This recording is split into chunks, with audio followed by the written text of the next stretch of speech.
Salut à tous, c'est Elias pour The H Project et aujourd'hui je vais vous présenter 3 artistes que vous connaissez peut-être pas. Alors ça bien évidemment, n'oubliez pas de vous abonner, de liker, de commenter et de partager. Un petit warning avant de commencer la vidéo, celle-ci sera faite uniquement en voix off. Voilà, c'est différent de mes vidéos précédentes. N'hésitez pas à me dire en commentaire comment vous avez perçu la vidéo, si vous aimez bien cette manière justement avec du full montage. N'hésitez pas à me donner des retours dans les commentaires. Bref, on commence tout de suite avec le premier artiste qui n'est d'autre que Femtogo.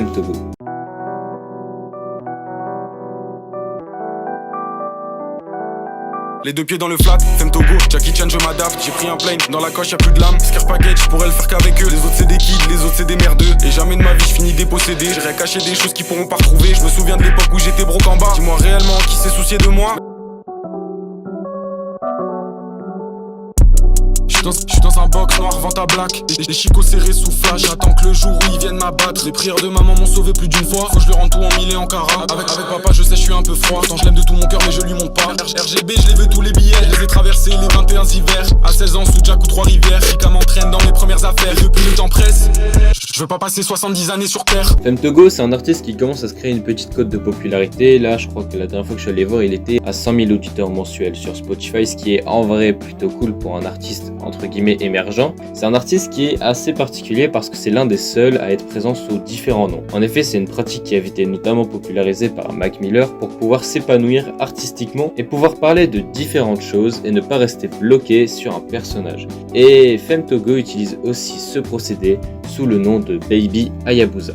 Une partie bien plus mélancolique de Femtogo. Vous l'aurez compris, nous avons là affaire à non pas un mais 2 artistes pour une même personne. Bref, 2 artistes avec des mélodies, musicalité, flow et paroles bien différentes l'un de l'autre. Mais commençons par parler de Femtogo. C'est un artiste qui est fan de jeux de guerre dont il parle énormément dans tous ses sons. D'ailleurs, c'est sur Call of Duty Modern Warfare 2 qu'il rencontra les 3 autres fondateurs de la Warfare Music. La Warfare Music, qu'est-ce que c'est? En fait, c'est un style musical qui a été créé, popularisé et utilisé par Femtogo et son équipe. C'est un style qui est bien particulier parce qu'il pratique le non chanté. En fait, c'est quasiment du slam, c'est vraiment du rap où il n'y aura pas beaucoup de mélodie dans la voix, qui est souvent très vulgaire et dans lequel on fait allusion à des guerres qui sont plutôt récentes et méconnues du grand public. Les principales sources d'inspiration sont donc la guerre et le jeu vidéo. Bref, c'est un style de rap qui me parle beaucoup, avec des paroles crues et un avis tranché, des prods New Wave de Néofront et Abel 31 qui pourraient d'apparence ne pas du tout coller avec le thème et pourtant nous offre une musicalité vraiment agréable,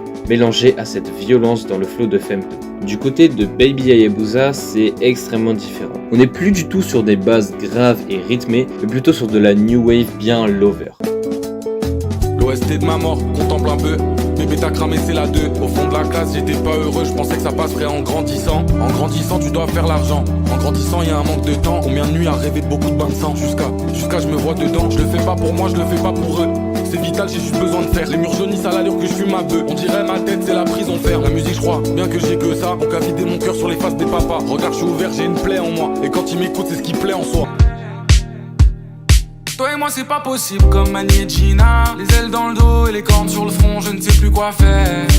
Je me regarde sombrer, je la regarde danser, je bois un dernier verre. Et puis le soleil sort de la pénombre, tout devient plus pénible, presque les traces de tes ongles. Un message texte, une photo dans l'ombre, on a fait comme ça des années, tu ne connaissais même pas mon nom. Donc, te sentir en vie pour la première fois, il m'a fait du mal ce dernier regard. En un instant t'as pu lire en moi. Et j'ai bien senti que c'était la dernière fois.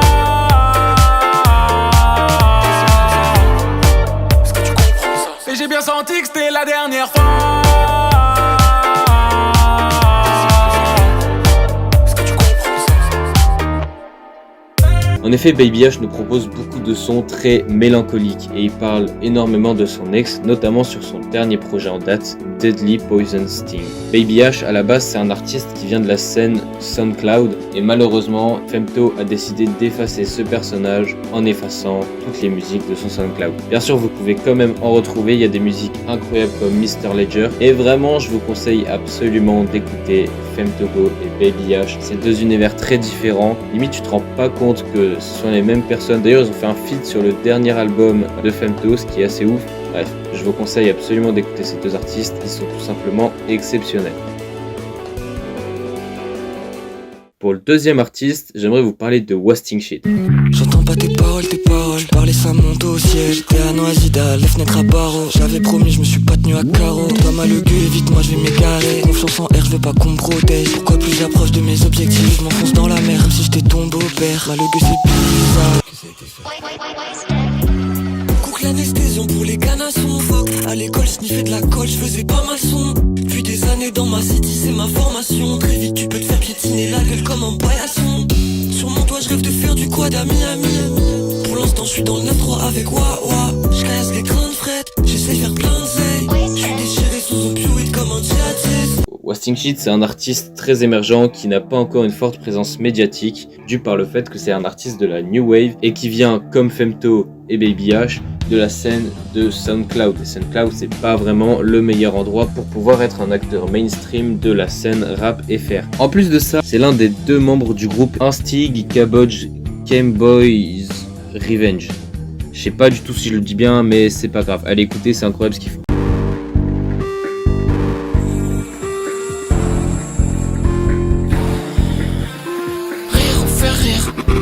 Manger ou être mangé, lire ou écrire, parsemer ou bien ranger. On pourra s'opposer, jamais s'excuser de danser. On peut toujours pardonner.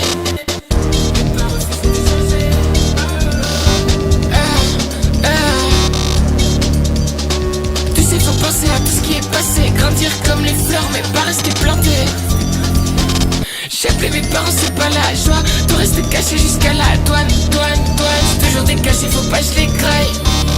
Toujours des pensées noires. Qu'il forme avec son ami Erwalou. On capte alors assez facilement une sorte de créativité débordante qui s'illustre par une production musicale abondante et toujours en progression et en évolution. En effet, nos deux amis, que ce soit sur Instinct Cabbage Revenge, je vais pas y arriver, ou bien en solo, nous proposent vraiment une musicalité très étonnante. Ils vont nous proposer des choses dont on n'a vraiment pas l'habitude de voir, même du côté de la scène New Wave. C'est-à-dire que la scène New Wave à la base maintenant, ça commence à se populariser un peu avec notamment du Lafèvre ou autre, mais quand tu écoutes du Wasting Shit, c'est tellement différent que tu sais pas trop dans quelle case le mettre. Et en vrai, qu'est-ce qu'on en a à foutre dans quelle case on va mettre Wasting Shit? Juste, c'est ouf Wasting Shit. Le style musical de Wasting Shit, ça pourrait s'apparenter au mouvement de l'hyperpop, aussi appelé le digicore. Je ferai certainement une vidéo sur l'hyperpop parce que c'est vraiment un mouvement super intéressant, je trouve. Si vous voulez commencer à écouter un peu de l'hyperpop, je vous conseille de commencer par Snowrun. C'est genre l'artiste de base quand on veut écouter de l'hyperpop. La plupart des artistes New Wave maintenant le fait, même Luther en a fait, et Winter Zuko s'en est servi aussi pas mal. Quelques sons à lui sont vraiment cool par rapport à l'hyperpop. L'hyperpop du coup c'est un mouvement qui vise à prendre certains codes des années 2000 à 2010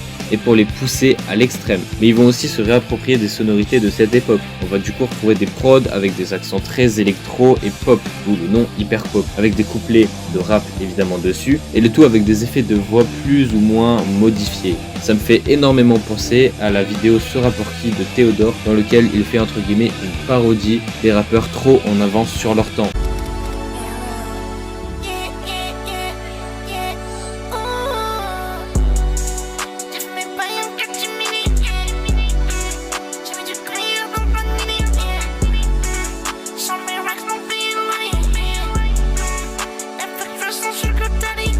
Et là, typiquement, c'est maintenant, c'est l'heure pour ces rappeurs de se réveiller. Et d'ailleurs, en parlant de Théodore, bon, j'ai peut-être un peu menti. Au début de la vidéo, je vous ai dit que j'allais vous présenter des artistes que vous connaissez peut-être pas. Et celui-là, vous le connaissez certainement. Alors pourquoi je vous présente Théodore pour vous parler d'artistes pas connus? C'est vrai quoi, le mec fait des millions de vues, il a des millions d'abonnés. Pourquoi je vous parle de Théodore? Eh bien, vous le savez sans doute, mais Théodore va prochainement sortir un album, Imad. Un album que j'attends énormément. Mais alors, pourquoi j'attends autant cet album alors que les anciens projets de Théodore ne m'ont pas plu? Eh bien, en réalité, c'est très simple. Les anciens projets de Théodore étaient plutôt intéressants. On retrouve des sons qui ont vraiment bien marché comme Atibuza par exemple. Je pense à la veille, je repense à la vida. J'ai dépensé ma paye avec la chiquita. J'ai rêvé de toi, j'ai rêvé du chétan. Je me suis levé tôt et je me suis couché tard. Wesh, moi je suis Wham, toi t'es qui toi? Là je suis high, c'est inquiétant. J'ai coulé des douilles, on fumait la bitac. J'ai ramassé les douilles, accordé la guitare. Que ce soit dans ses vidéos parodiques, un peu comme Mr V, on y retrouve une musicalité qui est en vrai franchement intéressante. Après, j'ai jamais vraiment mis une musique de Théodore dans ma playlist parce que pour moi c'était du rap de youtubeur. Mr V c'est le seul youtubeur qui a réussi à sortir de cette sphère rap de youtubeur et qui maintenant a des sons qui sont dans les putains de playlists quoi. Genre c'est le seul, à part les boucs qui écoutent du Big Mastu en 2023, et je suis désolé Mastu, tu fais des propositions intéressantes mais... Non, Archem, arrête. Alors que Théodore, il a toujours eu un truc qui aurait pu marcher. Le problème, c'est qu'il s'est jamais lancé à fond dans cette musique parce qu'il était à fond dans cette partie de sa vie qui était YouTube. Et c'est ce qu'il dit dans sa dernière vidéo. Il a décidé de délaisser entre guillemets YouTube pendant un petit moment pour pouvoir se consacrer à fond sur son prochain album. Il a taffé avec des mecs comme Webset qui sont typiquement des piliers du rap français de ces dernières années. Et vraiment, je pense que le projet peut aboutir à de grandes choses. D'ailleurs, pour vous expliquer pourquoi est-ce que je commence vraiment à m'intéresser là-dessus, c'est parce que Tokodombi est la seule musique de Théodore que j'ai mis dans ma playlist. Genre, j'ai vraiment kiffé Tokodombi.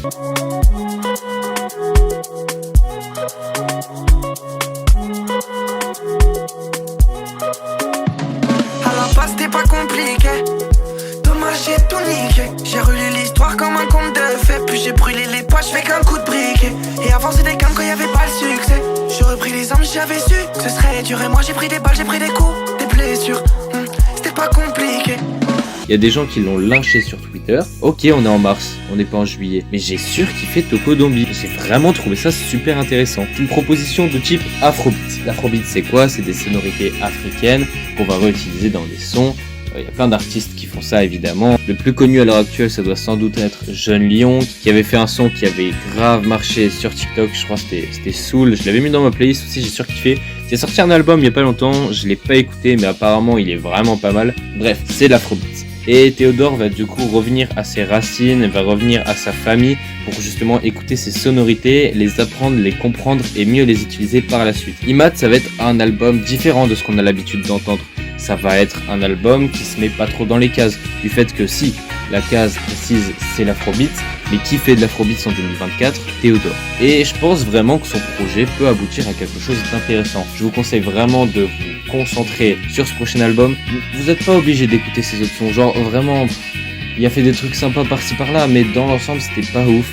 Alors que ce projet-là, franchement, ce projet, je pense que ça va être du poulet. Bref, j'espère que la vidéo vous aura plu, j'espère que j'aurai pas trop galéré sur le montage, j'espère qu'il sera clean aussi le montage. Si vous avez kiffé la vidéo, vous savez ce qu'il vous reste à faire. Si vous avez des trucs intéressants à dire par-dessus ou des artistes peu connus à présenter aux autres, n'hésitez pas, la session commentaire est faite pour vous. On se retrouve à la prochaine pour une nouvelle vidéo. C'était Elias pour The Edge Project.